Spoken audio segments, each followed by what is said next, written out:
Welcome to the Determined Truth Podcast. Want the truth? You can't handle the truth. Where we aim to explore questions of truth, the scriptures, and what it means for the church today. Here are your hosts, Rob Dalrymple and Vinnie Angelo. Hey everyone, welcome into the show. We are continuing through the book of Revelation, and as we have through all our studies, but especially in the book of Revelation, we have the opportunity to bring in guests who specialize in this topic. So this is going to be a fun one. Rob, who do we have on the show today? Well, we were looking to get a hold of one of the greatest and finest biblical scholars that the book of Revelation has available. Unfortunately, he wasn't there, so we contacted Alan, and he was, sorry, I'll just kidding. Anyways, we are so pleased to have with us Alan Bandy. Alan is the professor of New Testament and Greek at New Orleans Baptist Theological Seminary. We won't hold that against him either.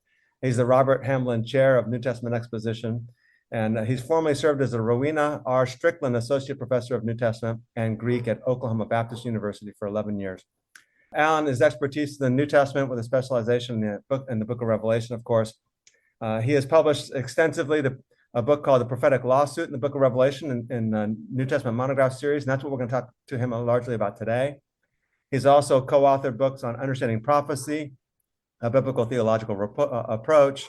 He's written numerous articles and published many scholarly works, and he's currently working on a lot of different things as well. So he has over 20 years experience in Christian ministry. He's been married to a high school sweetheart, Nicole, and together they have 5 children. So Alexandra, Josiah, Victoria, Mackenzie, and Titus. So Alan, and by the way, if you haven't figured out, Alan's been a good friend of mine for the last 20 years, and we worked together on the committee for the Book of Revelation Study Group for the Evangelical Theological Society, as well as recent publications. So it's great to get together with him once a year, at least in November when I have our annual conferences. And I can honestly say that not only is he a friend, but he's a good friend. And I appreciate your friendship, Alan. I appreciate you too, Rob, and I'm glad to be here. Good. Welcome. So, Alan, why don't we just start off a little bit? We kind of let those who come on the podcast for the Book of Revelation, and I know you know Dana Harris, who's been on with us, and you know Mark Wilson, who's been on with us, and you know David De Silva, who's been on with us as well. Just giving them an opportunity to just kind of give us a little bit of background about yourself and your journey and where you're at presently. And then after you're done with that, we'll ask you another question in terms of, talk to us about, like, what do you see as the major themes and thoughts and ideas about the book of Revelation? Yeah. As I went through college, majored in the Bible and went on to seminary. And then while I was in seminary, I really knew that I wanted to go further in scholarship and research and write.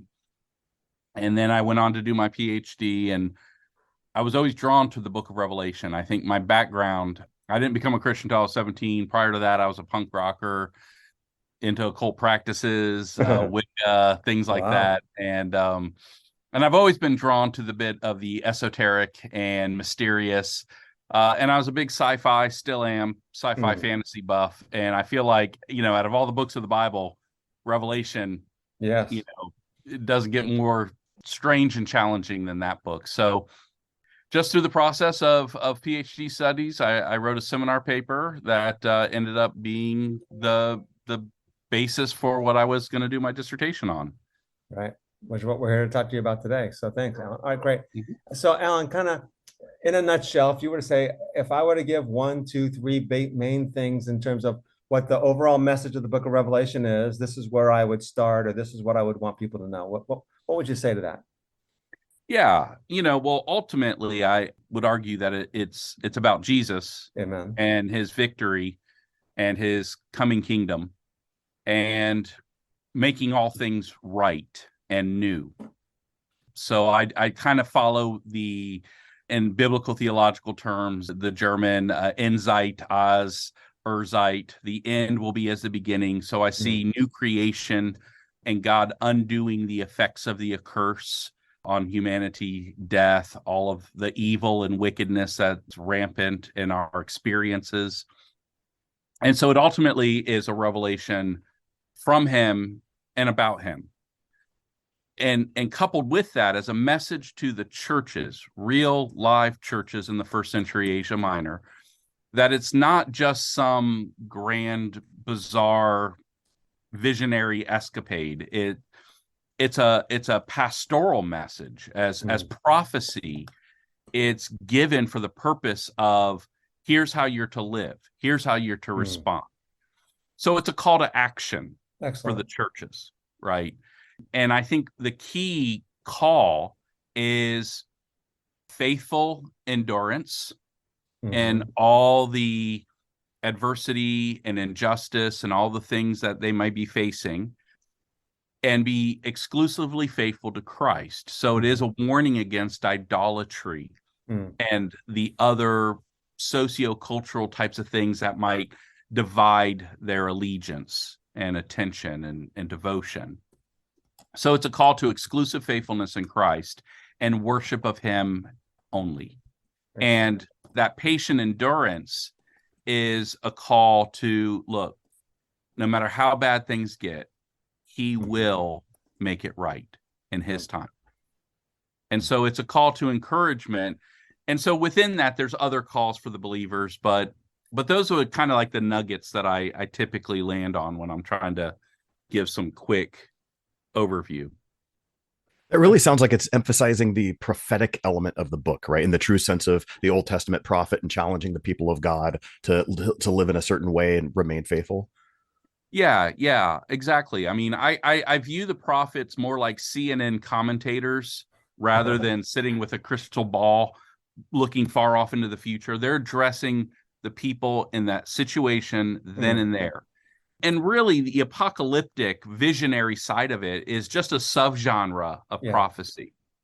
And so some of this will go into kind of how I think John views himself and why it's written the way it is. But ultimately, he is, as a prophet, giving a message to the churches, which is the message itself should have direct implications on how they live here and now. Yes, good. And let's hopefully circle back to that by the time we're done. That's excellent, Alan. Thank you very much. All right, so we want to start with, Alan. One of your major contributions to the book of Revelation, of course, has been your understanding of what's called the lawsuit motif theme. And I'm certain that most of our listeners probably have no idea what that means.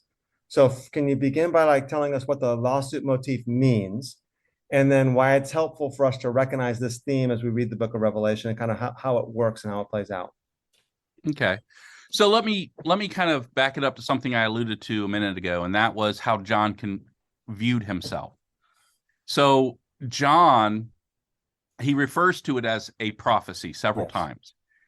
He writes in the same tradition, in the same stream as you find in the Old Testament prophets. Excellent, yeah. So John is writing and presenting his message with the same authority, within the same tradition, using the same techniques that we find in all the prophetic writings.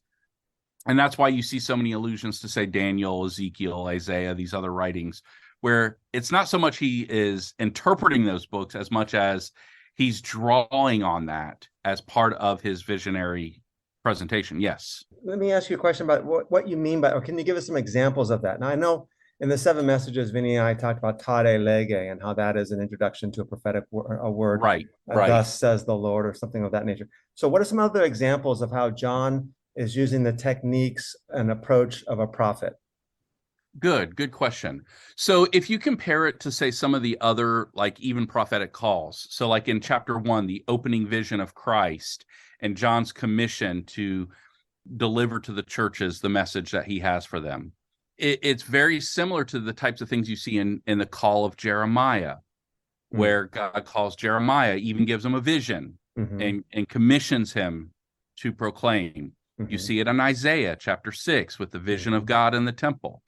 And so even in the very beginning of the book, it sets the tone that is consistent with other prophetic call narratives. Okay, all right, absolutely, yeah. And we haven't gotten yet, Alan, obviously in our study, to Revelation chapter 10, but Revelation chapter 10 is clearly John being appointed as a prophet along the lines of Ezekiel. For those of you that are listening, Ezekiel 2:8-3:3.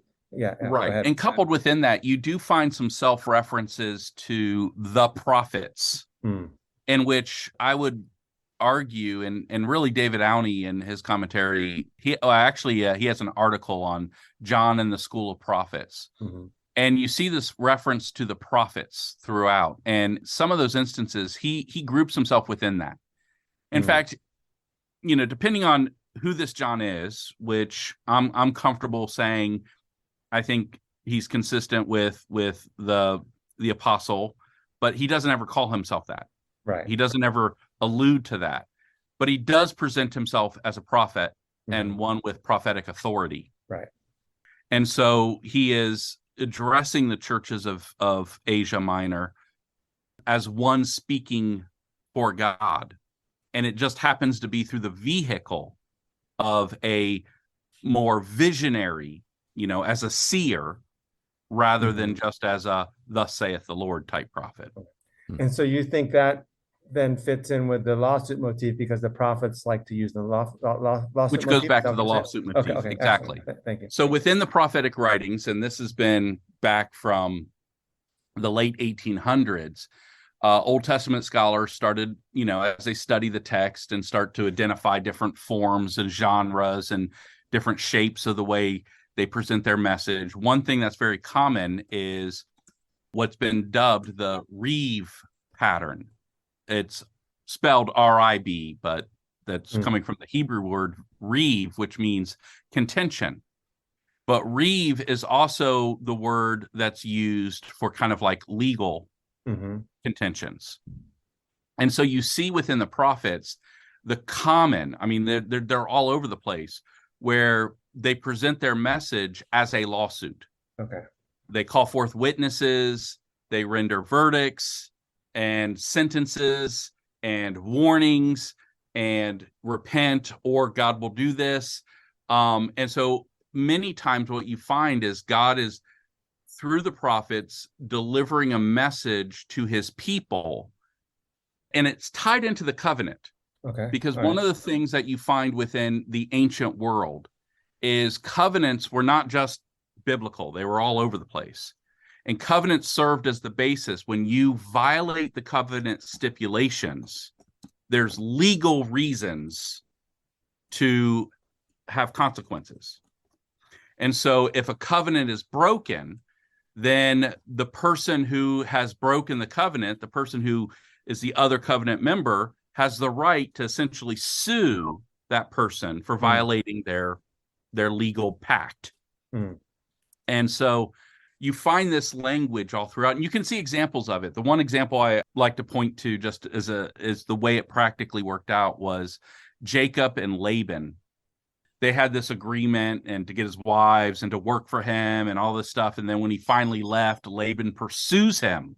This is and where he has to work for 7 years, and he wanted the younger his daughter, wife but the and father... his wives and all his children, they leave. They decide to go back to his parents' land. Laban pursues him. Well, in Hebrew, the word used there is he had a reeve. He had a contention. And so when you read that narrative very carefully, you notice that he's actually bringing legal charges against Jacob, and Jacob is responding in kind. So this is something that is, ubiquitous. It's all over the place in the Old Testament. And scholars have identified a number of passages that are deemed as lawsuit passages. And so where this connects with Revelation is, one, as a prophet, I think he is using common techniques, if you will, for communicating issues of justice and righteousness. So he presents it in a kind of a cosmic lawsuit. And part of there's a couple things that gave rise to this for me. One was the number of places where legal language is used. You got witnesses, you got verdicts, you got all kinds of other things. And I began to notice, even in commentaries, they would say, oh, this is law court imagery. This is law court imagery. Okay. And all I sought to do was just connect the dots. Okay. And say, okay, is this a theme that runs throughout? And quick, could we pause real quick, because I'm even hearing this, and I could imagine, most of our listeners are going to be lay people. They're not, seminary trained. Right. They haven't really dug into this. And I see a huge obstacle in just the equivocation of the term lawsuit, because in our modern time set, the lawsuit is the civil thing that I do when my neighbor left his trash can and I backed into it, or it's something like that. How could we even just strip away modern notions of lawsuit and legal things and say, what is the Old Testament or the ancient Near Eastern idea of a lawsuit and legal issues? Great. Okay. Good question. Well, think of it this way, right? Even the legal code, the law, like Leviticus and so forth, you have a series of laws. All of these laws are basically what governs just life. And the reason we have laws is because there's injustice. People do what's wrong. They steal. They take somebody's wife. They move the boundary lines of their property to somebody else, a little further over and encroach on somebody else's property.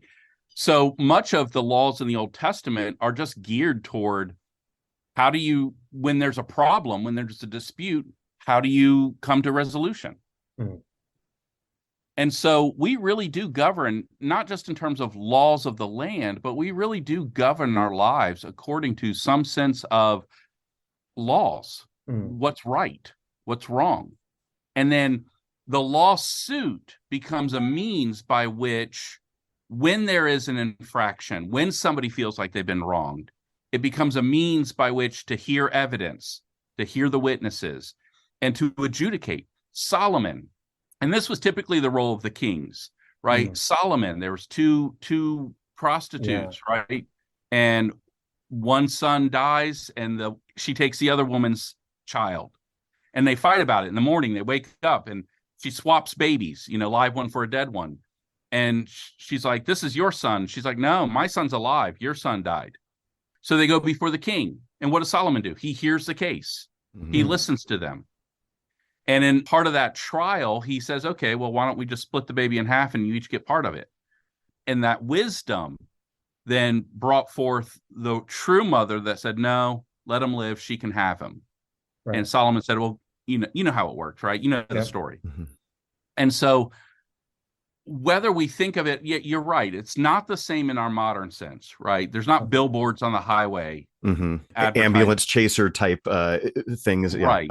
And in the ancient Near East world, you have the Code of Hammurabi and other laws. Like all cultures live this way. There was always a set of here's what's right, here's what's wrong, and covenants were the primary vehicle to kind of establish those relationships of, I will do this and you will do this. And if there's an infraction, then there's a means by which to make it right.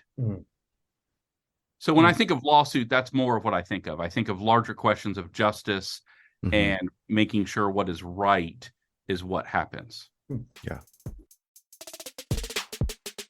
Hey everyone, we want to thank you for joining us on today's podcast. And we want to remind you that everything we provide at Determined Truth is free of charge. And this even includes all of the teaching that Rob does on a weekly basis to pastors in India and around the world. We don't have any supporters that get special behind the scenes access. But we can only do this with the generous support that comes from those of you who can afford to give.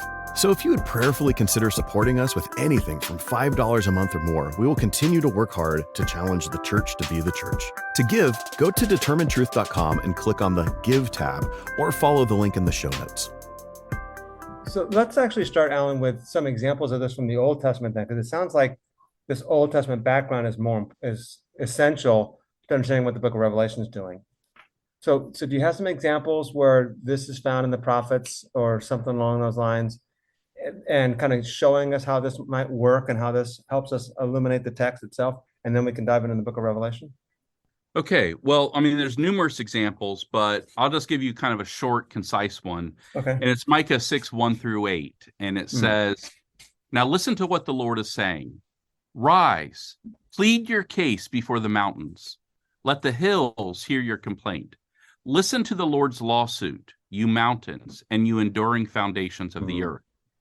Because the Lord has a case against his people, and he will argue it against Israel." Now, real quick, and I'll keep reading in a moment. Okay.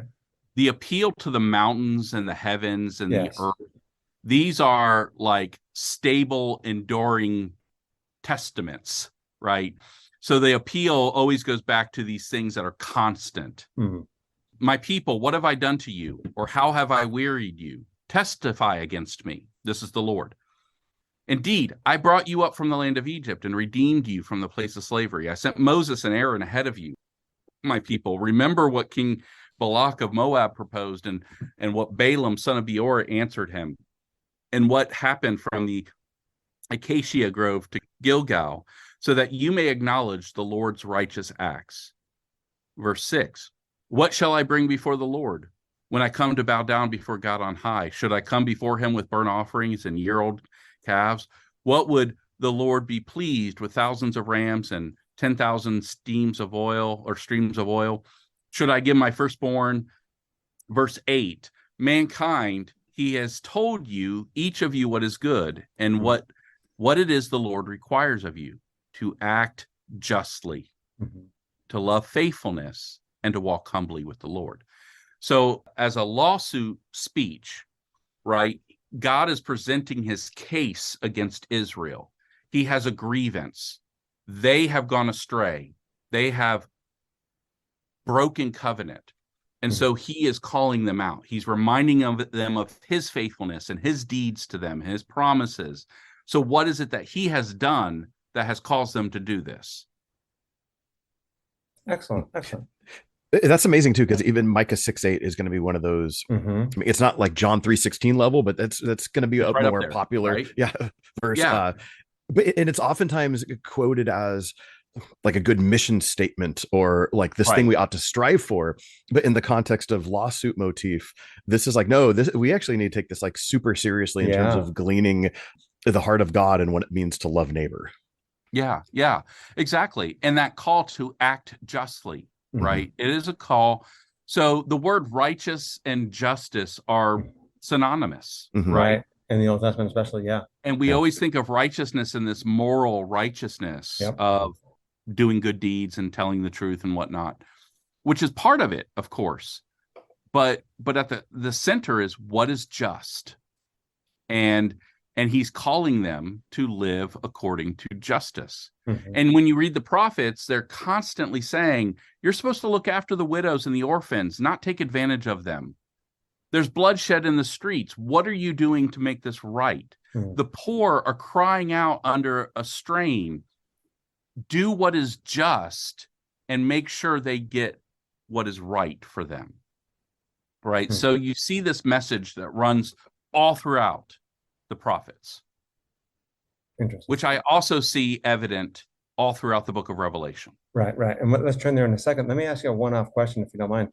When you refer to mountains in verse 2, Micah 6, verse 2 now, and I know neither one of us are Old Testament scholars here, mountains are often synonymous with kingdoms, especially in apocalyptic literature and even in prophetic literature.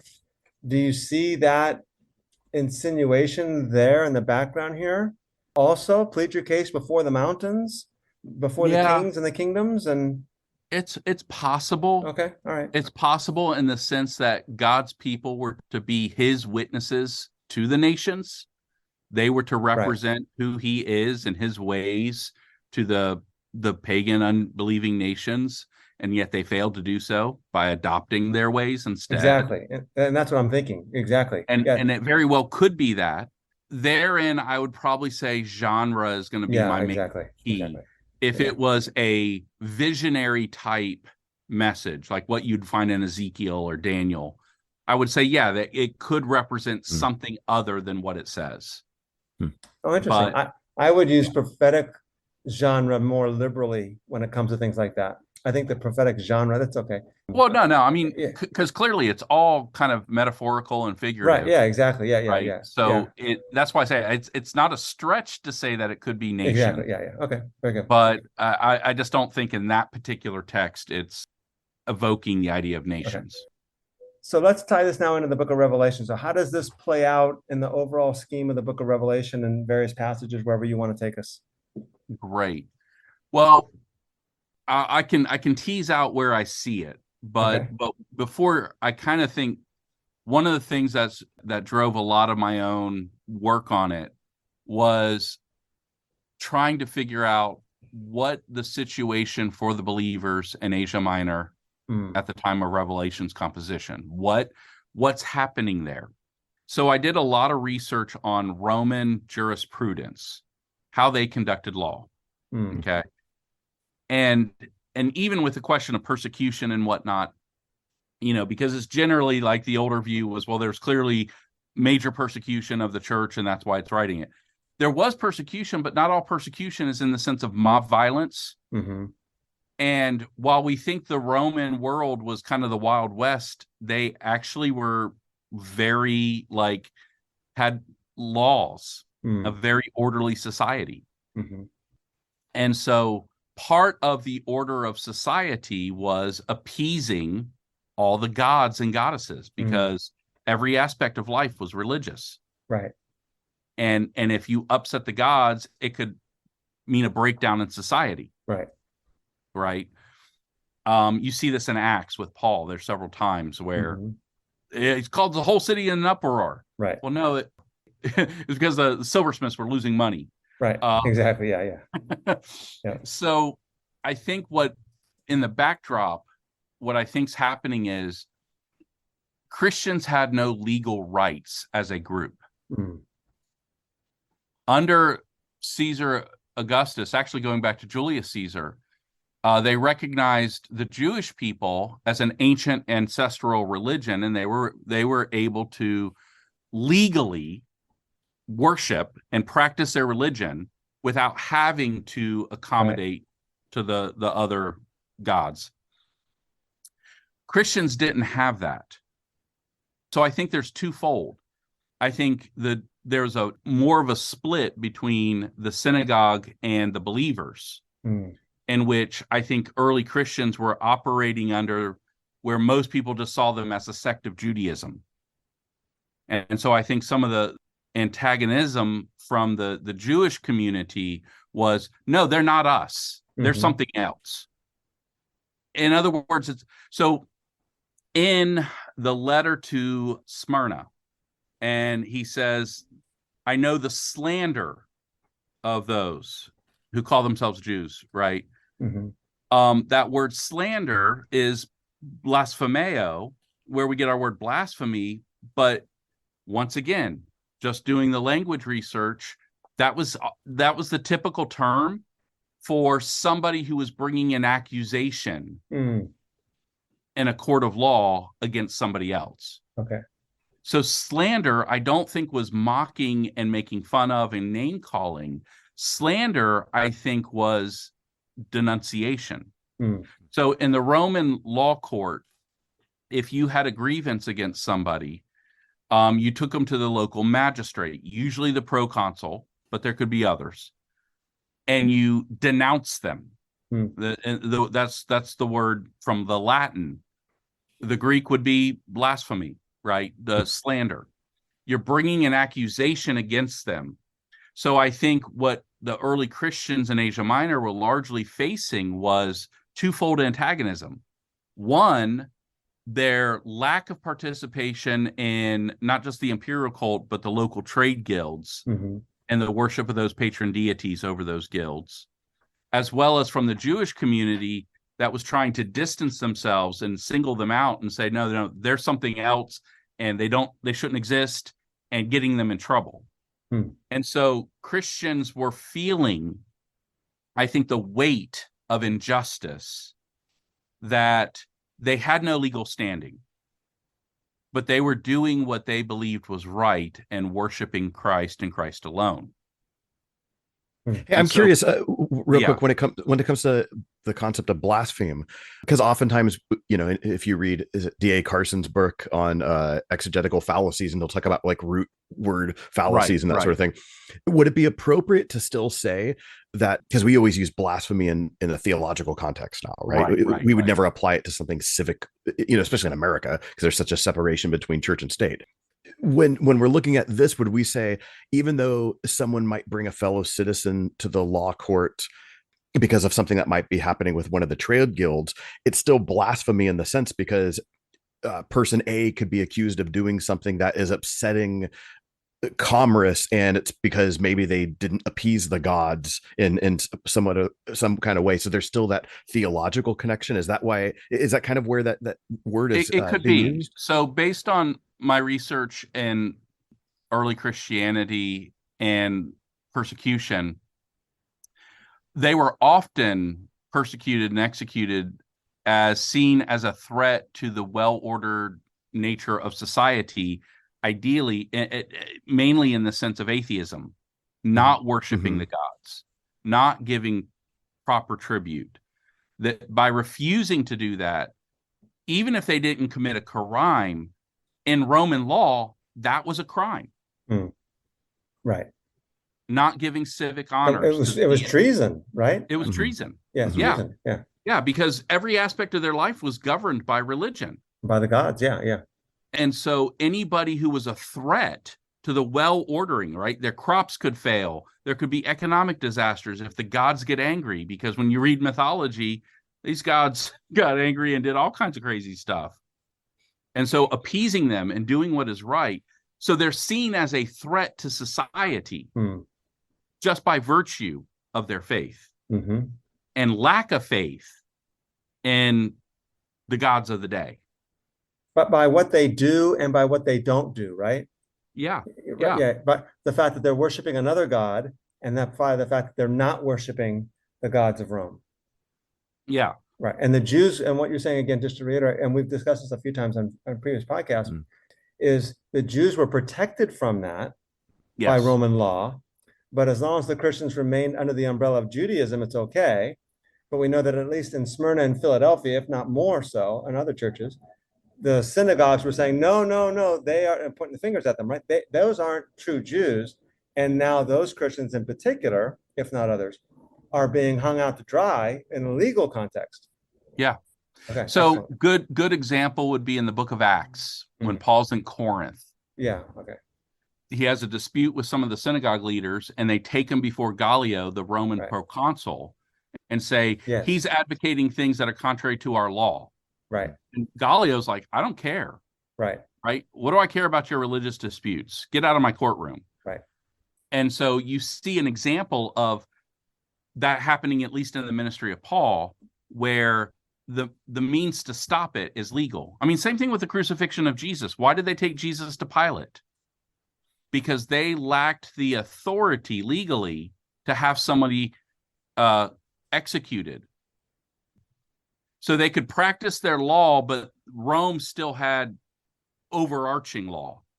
And so they had to take him to Pilate, because only Pilate, as the prefect, working under the authority of the emperor, had the right to issue capital punishment. Right. Yeah, and you see this in John's gospel most clearly. I'm sorry. In the situation with Gallio in Corinth, the judge turns around and says, because the Jews are disputing with Paul, saying, hey, look, this is not a good thing. And Gallio says, in verse 14 of chapter 18, he says, if it were a matter of wrong or a vicious crime, O Jews, would it be reasonable for me to put up with you? But if there are questions about words and names about your own law, look after it yourselves. So he's declaring Paul and the Christians it's a Jewish dispute, and you guys take care of it. It has nothing to do with me. Yeah, that's right. So So what you have in Christian history is the parting of the ways. Exactly. When did Christianity and Judaism split?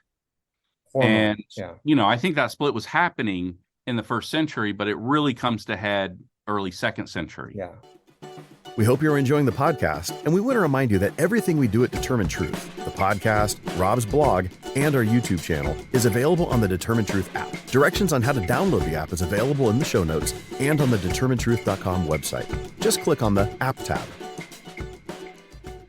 So what are some examples then in the book of Revelation where this theme really starts to show and to shine? Would you say that it begins, and I know we talked about this before, in chapter 4? I know you think it highlights more significantly later, but in chapter 4, it begins with the throne room scene. Is that the whole idea? Hey, God's the one on the throne, and is it a judgment that's exactly throne or something else? Right. So against that backdrop, you have a system that doesn't afford you rights.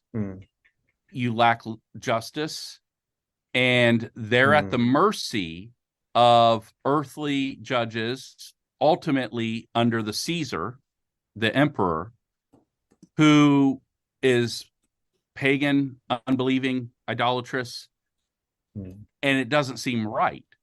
And so what you get in chapter 4, that throne room scene, right? You have this, here is the God of the universe. Here's the creator, the cosmos, and he is the true judge. Amen, yeah.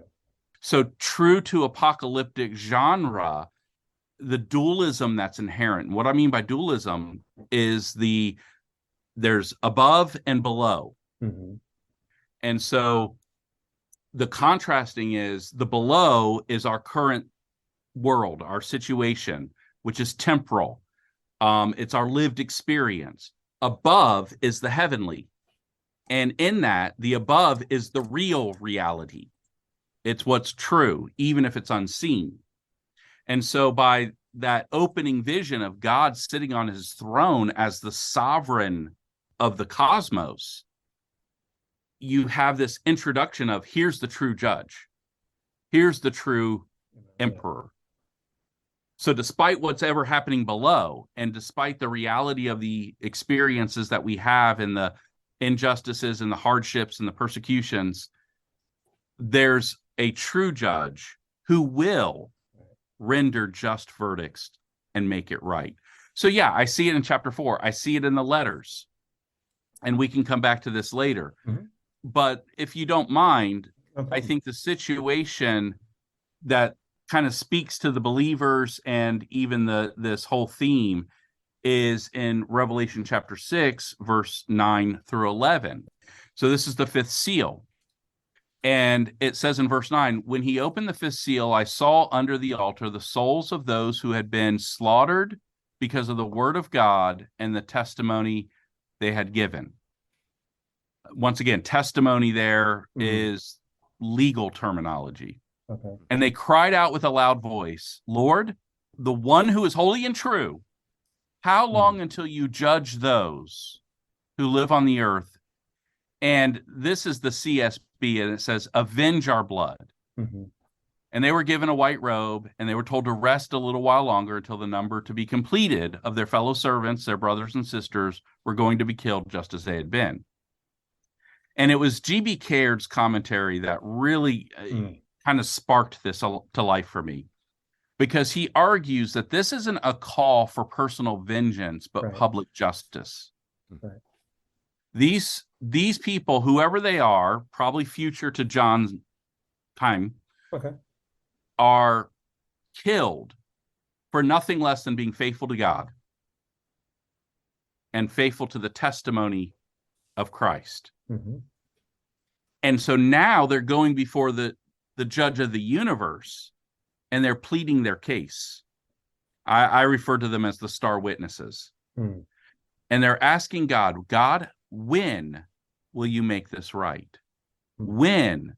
And so the word there that's translated avenge, that's an okay translation. It causes a lot of problems in among scholars. This seems to be contrary to turn the other cheek type ethic. But that's the thing. I don't think it's vengeance. I actually translate the word vindicate. Mm. When will you judge those who have judged us? Mm. When will you make this right? They haven't just judged them, by the way. They've judged them by killing them. Right. Yeah, because the souls on the altars who have been slain, which implies by Rome. So in chapter 18, when the verdict against Babylon, i.e. Rome, is given, the charge is for the blood of the saints was found in her. Yeah. So part of the reason why God judges the way that he does is because of how they treated his people. Exactly. Yeah. Hey, question, going back to, just to define something in verse 9, you had just read that they were slain for the word of God, for the witness they had borne. Or I forget if your translation had testimony or witness. But testimony, witness, same word. Yeah. Reading this in a modern context, we're going to hear testimony and witness in the concept of this is the thing I give my testimony to someone at Starbucks or something like this. Help us understand what this means in a first century context in terms of lawsuit or legal. Excellent. I'm glad you asked. So the Greek words underneath all that are martus, which is a witness, martyria, which is testimony. That's what's used here. And then there's the verb form, martyreo, which is to testify. And so I mention that because that's where we get our word martyr from. A martyr is somebody who, because of their faith, were killed. And so I actually spent months when I was writing my dissertation on this, fascinating word study. So when we read the mart or witness, it's often become martyrological. We think, oh, well, they they gave their lives for faith. That's anachronistic to the writing of Revelation. The word itself has its root in the law court. And so it means somebody who bears witness, like we even have today, a witness in a trial, somebody who's testifying to what they have seen, what they know. So the testimony there is not so much of they shared the gospel with their, neighbor at Starbucks and therefore they're persecuted, as much as they're testifying to the truth. They're testifying to the word of God. They're testifying to Christ. They're testifying experientially with what they know. And because of that testimony, they were deemed guilty and executed. Even just from a applicational, to be blessed because we're hearing and doing the things of this letter. Right. Like we, especially in this global world where we know of everything that's happening, I could read of our brother pastors in China who are literally being hauled off to prison, or brothers in Africa or places like that who are being beheaded, like literal, martyrdom and persecution. In the American church, where oftentimes we have a martyr complex, but we don't want to also minimize that, we do live in a world hospital of God. We're living in the present evil age. What might this look like? What might, are there anecdotal experiences that we could say, okay, it's kind of like this in maybe the Western world where we just don't come up against as much persecution? Yeah. It's amazing the types of things in our North American context that we cry we're being persecuted and our rights are being trampled, for various almost piddly things. Mm-hmm. I mean, we do have that martyr complex, partly because in our context, Christianity has been such a dominant part of our culture that we're a majority rather than a minority. Now, I think in reality, we're more of a minority, right? I agree, yeah. The thing that I've kind of struggled with pastorally, as well as just thinking through things, is, when you read the New Testament was, written in a time when they had no law, no justice. They served under, cruel emperors, megalomaniacs.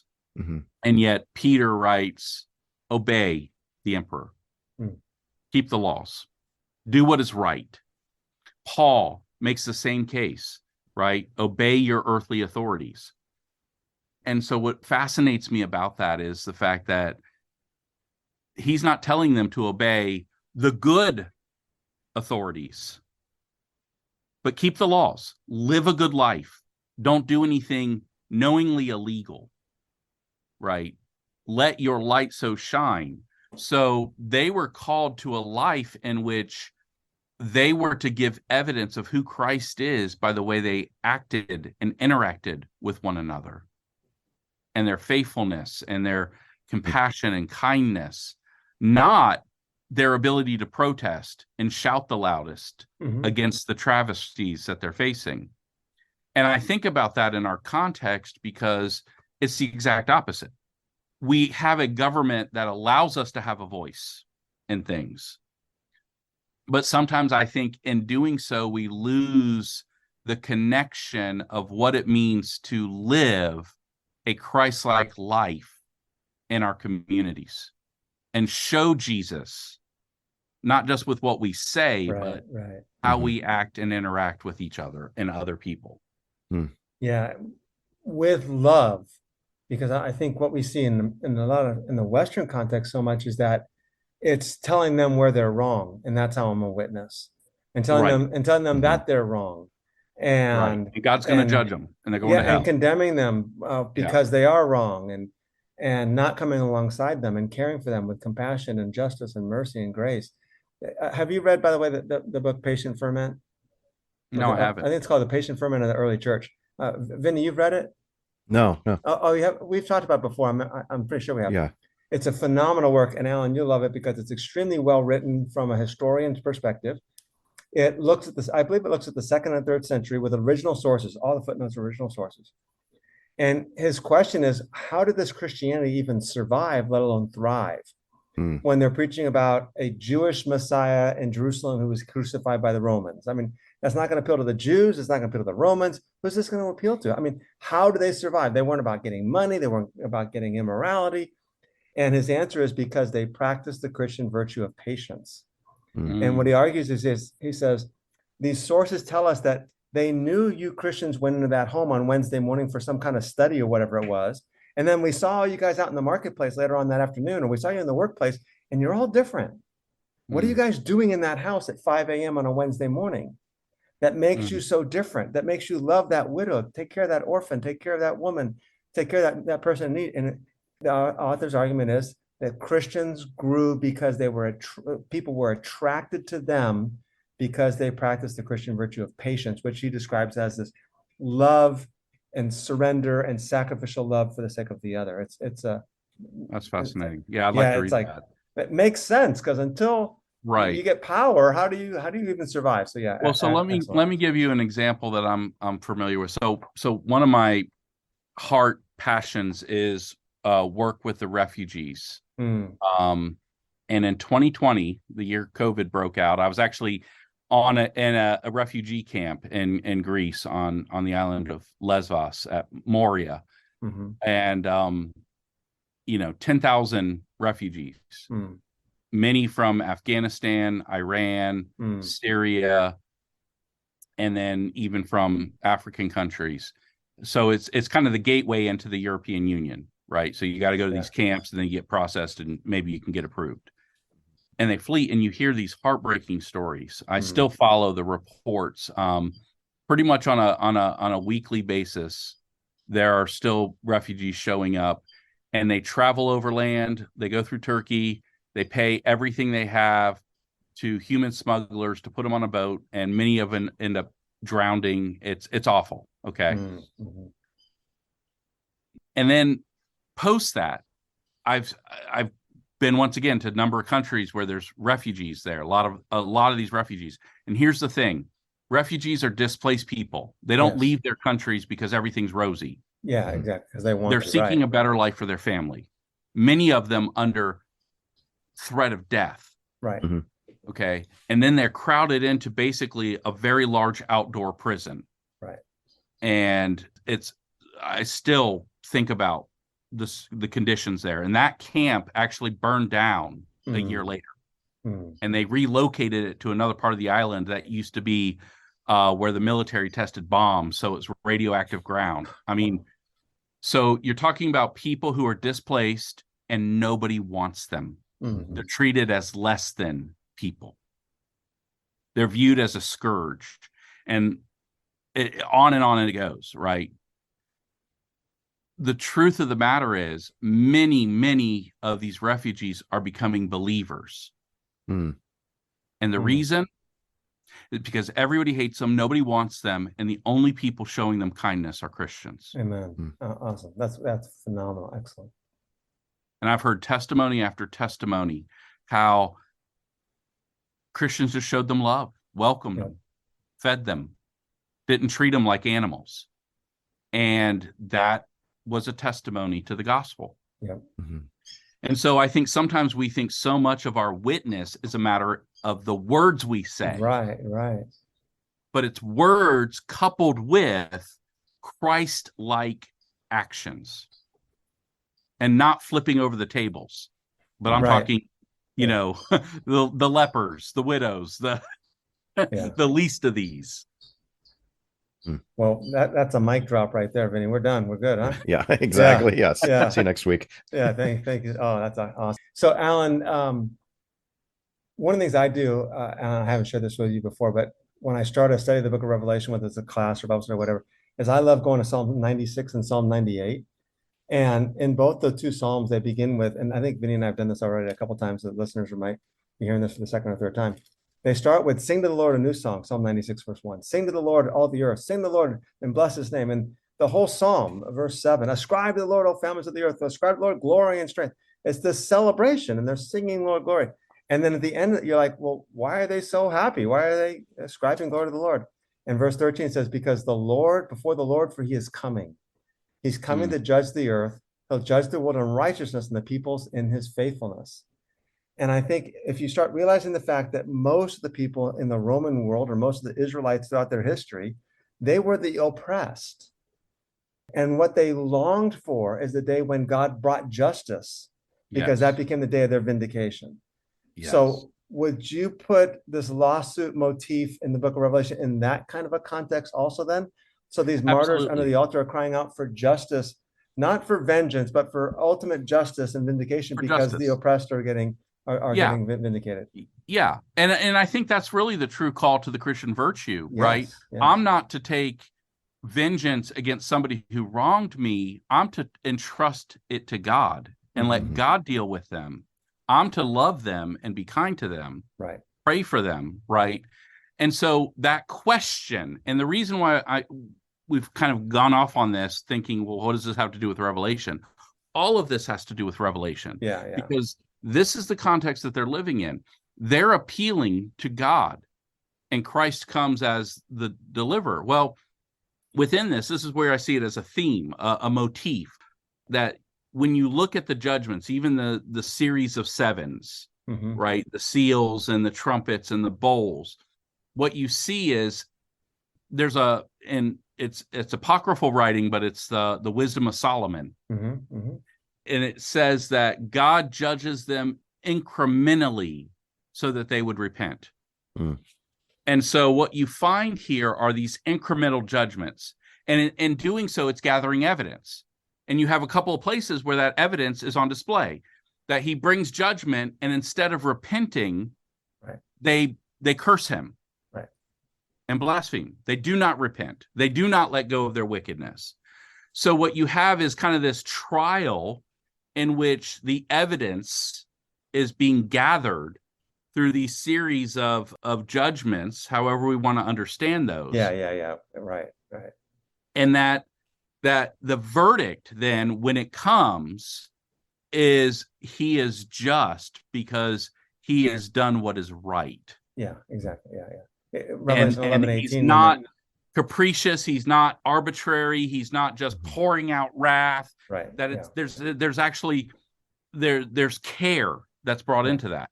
And for the believers, then they're called to wait and be patient and be faithful and trust that God will bring it to right. And he does in the end.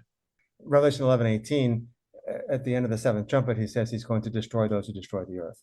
See, you guys have done this, and therefore this is what's coming upon you. Right. A quick word of clarification there, and I know your pastoral heart, Alan. Also, when you talk about suffering patiently when someone has wronged you, we're not talking, just so the listeners are clear, we're not talking about the abused spouse who can't seek help. Exactly. Or we're not saying that you can't do those things. We're not saying it's wrong. We're not saying that it's absolutely wrong to take someone to court. We're talking about, for your Christian witness in that context there of suffering passively, and I don't like the word passively there. Suffering patiently and loving for the sake of the other, knowing that God will bring you justice in the end. Okay, right. So the context I'm talking about is much more social in the broader context, right? In which there was no means that they had for justice in their context. Right. They had no legal protections. They had no recourse, and therefore, it wasn't, well, just deal with it. It was be actively faithful to Christ, right, and follow him, even though right now it seems like you're losing. Right now it seems like there's no way out. Right. So part of that, and this is one of the reasons why I think apocalyptic is so helpful. Yeah. Because it's showing them the big picture, and calling them to this active faithfulness with the reminders at every turn that he will be their shepherd. He will wipe away their tears. Yeah. They will never thirst again. The sun won't beat down on them again. Yeah. Right. Those who deal in human slavery, they're going to be judged. Yeah. All of these things will be turned right. And that's why you have in chapters 20, 21, and 22, this picture of the New Jerusalem and Edenic, like terms, Yeah, right? Eden, The river of life, the tree of life, the fruit for the healing of the nations. He undoes all that sin and wickedness has done to this, not just people, but to the world. Excellent. So let's take this home here now, and you've already done that a little bit for us in a phenomenal way in terms of the application of this and how we take the message of Revelation and apply it to our lives also. But here's the thing I think that, and I want to throw this out to you, and that is, we're not in that same situation. No. We're not the oppressed, right? We're well-to-do. We're fairly, we're not worried about our next meal. We're not worried about giving allegiance to Jesus and losing my job. For the most part, we're not worried about public shaming. We're not worried about imprisonment just because I preach Jesus somewhere. So, and then there's another question to be asked, of course, is, are we the oppressors? But we won't even go down that track right now. So how do we take that message of Revelation then about hang in there because God's going to vindicate you, hang in there because God's going to give you from the tree, you'll eat from the tree of life. If they kill you, don't worry about it. I was dead and I have the keys of death and Hades. I'm alive forevermore. How do we take that message then to those people and apply it to us in a 21st century Western church context? That's a great question. I don't know if I have the best answers for that. What's interesting is I've taught Revelation and taught this in a lot of international contexts where there is suffering. Yeah. And it's amazing how easy it is to teach Revelation in those contexts. Mm-hmm. But when I teach it in an American church, I'm met with, but the rapture and helicopters and microchips and chat GPT and all of the these vaccine things, right? And I think one of the appeals in the North American, Western context with one of the reasons why I think we see things like the pre-trib rapture and all these other things, this escapism, is because we're not in a context that is similar to the context that the original audience and the purpose of why John was writing in the message there. And therefore it then becomes, well, things should go my way. I can only speak to how it has helped me. Okay. When I'm going through tough times, I'm reminded of this is temporary. Right. I'm reminded that I need to be faithful and trust him.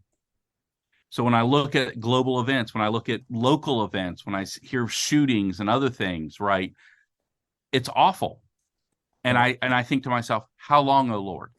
Right. But until then, my calling is to be a faithful witness to Christ and to keep on keeping on. My tendency and other people's tendencies is when we see things that are wrong and problematic, we want to fix it. We want to make it right. So we typically jump in there and we try to argue, and we might be right in what we're arguing, but sometimes in doing so, it's really just a matter of human effort rather than trusting. So there is a balance there, right? I do think we should speak up for those who have no voices. I do think we should seek to right the wrongs that we see in our communities. I do think we have that privilege and that voice, but it's a question of how we go about doing that and how we live our lives. Even there, I'm, knowing that you're in New Orleans, and I've never visited New Orleans, but I was telling Rob beforehand, I'm fascinated. It's on my bucket list. I love everything I've studied about New Orleans. I'm a musician too, so it's like the heart of the origins of jazz and everything come from there. But from what I've studied of New Orleans, I mean, it's similar to the Bay Area, which is where I'm at, where you could have extremely wealthy areas, you could have just, regular suburbs, and then you have these extreme impoverished areas, high crime rates, terrible school system, like all this stuff. And so, so like you have New Orleans, the parts of New Orleans that would be that to our Oakland, or Richmond or something like that. So even for you though, how would you go about and teach that message in an American context, but to those parts of your community that they're struggling with everything from like extremely high poverty rate, tons of health issues, crime, just off the charts. I mean, you're still preaching this from a social government corruption. Absolutely. Yeah. Right. Yeah. Yeah, it becomes a very living reality. I mean, I jokingly, but not jokingly, say that we play a game at home with the kids. Was that gunshots or fireworks? Mm-hmm. Yeah. Because it could legitimately be both. Mm. And it's not a daily basis, but it's often enough. I work at the seminary here. There's been shootings literally in front of the seminary.